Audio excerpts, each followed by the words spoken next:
Here with Reaction, The Hill's Joe Concha, Fox News contributor Lisa Booth. Lisa, we begin with you tonight. Hi, Sean.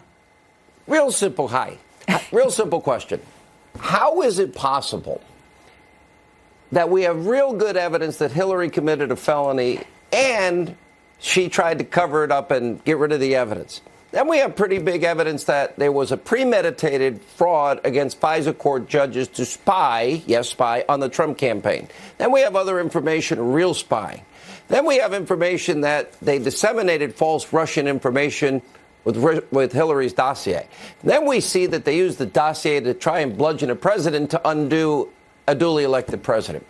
Why does the media not care about that story at all? Because they don't like Donald Trump. They don't like President Trump. That's why.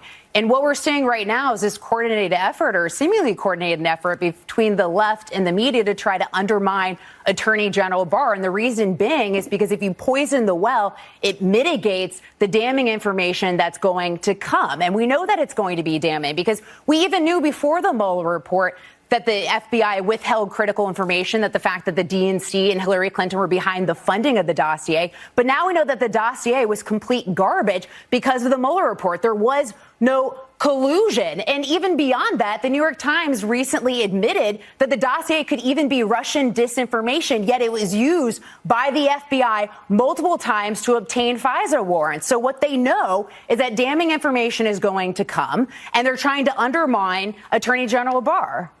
Yeah, and it's interesting. I like Barr's comments to Pelosi tonight. Joe, you study the media. You have to watch that crap. I don't watch it. I can't really stand it. So, but that was 99% pretty much of the media, 99.9. They all went down the conspiracy theory, hoax, lying to their audience route for a very long time. And I don't see much introspection or correction on their part that they were wrong.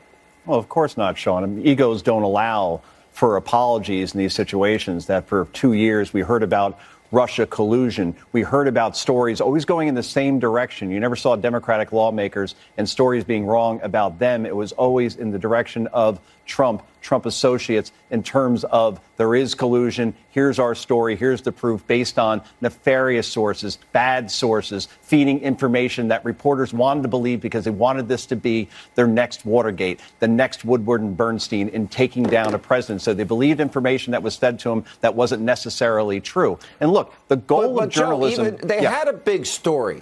What I'm describing is the biggest abuse of power, corruption scandal in history.